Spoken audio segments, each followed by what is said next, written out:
Vous le remarquerez de plus en plus fréquemment. Le ciel est régulièrement strié de traînées blanches persistantes qui s'étalent et finissent par recouvrir le soleil d'un voile laiteux. Parfois notre ciel bleu est complètement quadrillé en quelques heures, avec jusqu'à 10 voire 15 avions volant en tous sens sur un même périmètre de ciel. Jamais, il y a quelques années encore, nous n'avions des ciels pareillement zébrés. Nous nous sommes intéressés de près à ce phénomène et avons réalisé une étude chiffrée du trafic aérien qui révèle de nombreuses anomalies.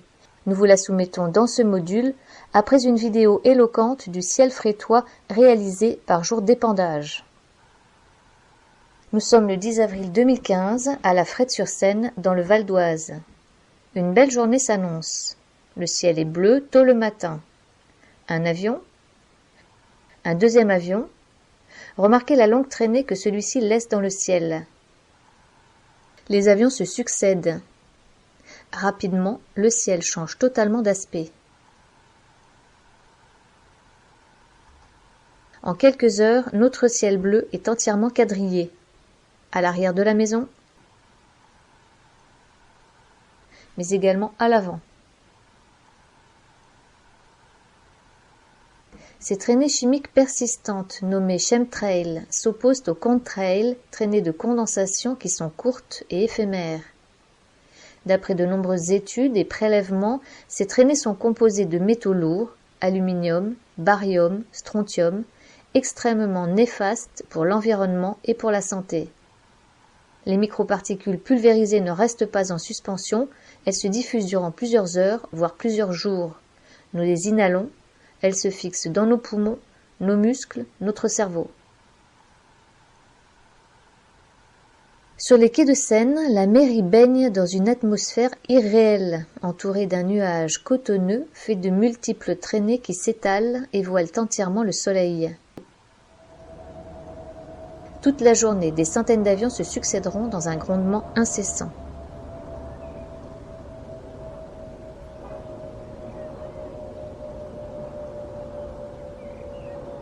Notre ciel bleu de ce matin n'est plus qu'un immonde magma de smog blanchâtre. En accélérant l'image, on voit le quadrillage se déplacer. Dans quel état peut bien être notre atmosphère ?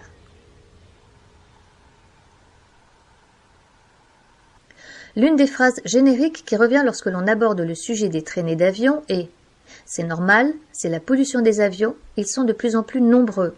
Puisque les avions sont au centre du problème, nous avons étudié de manière factuelle le trafic aérien au-dessus de notre domicile, non loin de l'aéroport Charles de Gaulle. Une analyse chiffrée qui démontre que le nombre d'avions nous survolant peut être plus que décuplé d'un jour sur l'autre, et qu'un très grand nombre de ces avions n'apparaissent pas sur les radars. Pour ce qui est tout d'abord de l'augmentation du trafic aérien, selon le rapport officiel des aéroports de Paris, si le nombre de passagers est en constante augmentation, 73 millions en 2000, 95 millions en 2015, le nombre de vols a quant à lui diminué. En 2000, on compte sur l'aéroport Charles de Gaulle 1393 vols par jour contre 1286 en 2015. Les avions accueillent davantage de passagers, en moyenne 95 par avion en 2000, 140 en 2015. Effectuons à présent un comparatif entre deux journées de trafic aérien. Vendredi 25 décembre 2015, de 10h à 17h. Toute la journée a été pluvieuse avec un ciel maussade. Tous les avions répertoriés sont bien passés à proximité de chez nous. Tous ont été audibles et tous apparaissaient bien sur le site de Flight Radar 24. Flight Radar est un site répertoriant la quasi-totalité des vols à travers la planète. Vous pouvez les voir en temps réel, connaître leur destination, connaître leur heure de départ, rendre leur trajectoire apparente. Combien d'avions vont passer au-dessus de notre tête en 7 heures? L'intensité du trafic varie en fonction du sens de la circulation aérienne décidée pour la journée et qui change régulièrement. Il faut environ 4 à 5 minutes à un avion qui a décollé de l'aéroport Charles de Gaulle pour arriver au-dessus de la Frette-sur-Seine. Un total de 40 avions constatés en 7 heures de temps. Aucun de ces avions n'a émis de traînée dans le ciel. une moyenne de 5,7 avions par heure. Nombre moyen d'avions par minute, 0,1. Le lendemain, samedi 26 décembre, de 9h à 10h, le sens de la circulation est le même, mais le trafic n'a plus rien à voir. Une journée ensoleillée, un ciel bleu, mais un quadrillage de traînées blanchâtres a déjà commencé. 71 avions passaient dans notre ciel en 1 heure seulement. Un relevé effectué uniquement à l'arrière de la maison. Sur les 71 avions constatés, 95,8% des avions n'apparaissaient pas sur Flight Radar et 72% laissaient échapper de longues traînées. Seulement un peu plus de 4% des avions apparaissaient sur Flight Radar. Ces 4,23% représentent en fait 3 avions apparaissant tous les 3 sur le site de Flight Radar. Le Paris-New York de 9h39, le Paris-Londres de 9h43 et le Paris-Rennes de 9h55. Au total donc, entre 9h et 10h, ce sont 1,18 avions par minute qui ont survolé notre domicile. Même journée de 14h à 15h. C'est 145 avions qui sont passés en 1 heure au-dessus de notre tête. Des avions ont quadrillé toute la matinée et de 14 à 15 heures, c'est 116 avions qui laissaient des traînées dans le ciel, soit 80% du trafic. 16 avions seulement ne laissaient pas de traînées, soit 11%. De 14 à 15 heures, 91% du trafic n'apparaissait pas sur les radars. 13 avions seulement apparaissaient sur les radars, soit 9% du trafic. 2,42 avions par minute, alors que l'on ne compte que 1,2 mouvements d'avions par minute sur l'aéroport Charles de Gaulle selon les données officielles.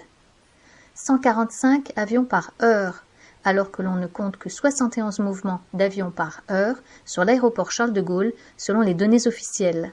D'où viennent tous ces avions? Pourquoi les avions répertoriés ne lâchent-ils pas de traînées? Autant de questions qui restent sans réponse. Et que dire de ces drôles de trajectoires captées sur Flight Radar? Des avions qui font des allers-retours sans se poser, d'autres en région parisienne qui font de multiples passages au-dessus d'une même zone. N'est-ce pas étrange?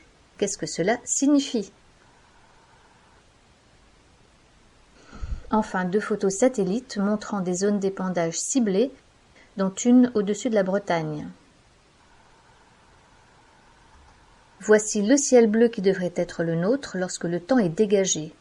Le 19 avril 2015, nous n'avons compté aucune traînée dans le ciel du matin jusqu'au soir. Quelques jours plus tôt, le 10 avril, à conditions météo identiques, le ciel et l'atmosphère avaient, nous l'avons vu, une toute autre allure. Pour conclure ce module, quelques tristes photos de notre beau maquis corse.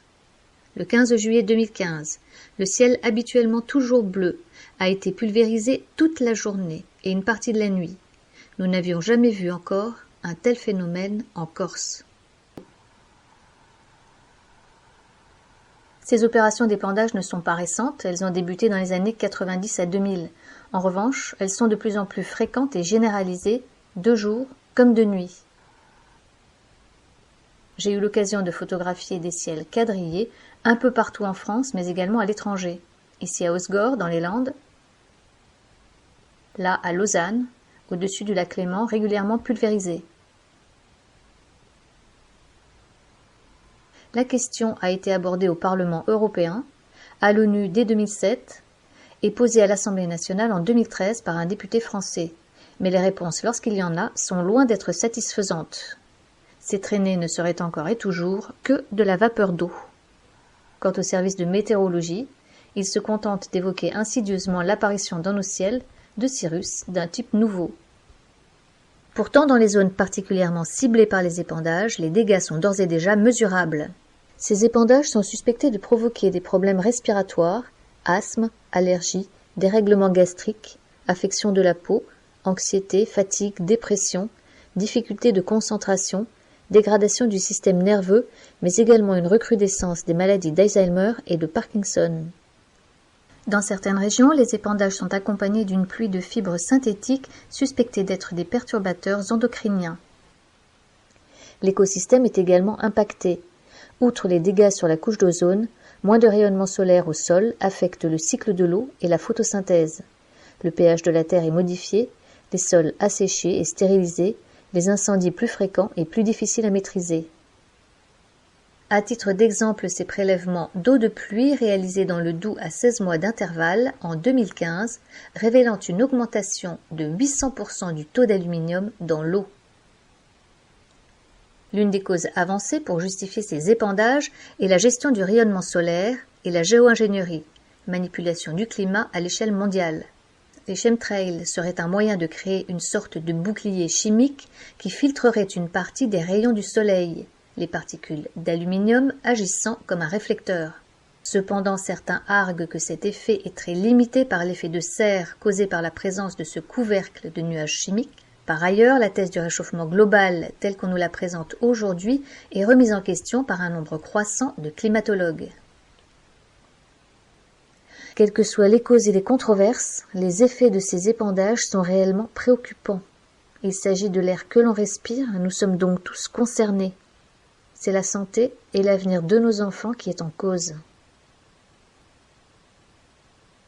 Que peut-on faire? Observer et s'informer. Diffuser l'information, signer des pétitions, adhérer à des associations qui se battent activement contre ce phénomène. Face au silence des médias, il est urgent de se mobiliser. Plus nous serons nombreux à dénoncer ces épandages, plus nous aurons des chances de les faire cesser.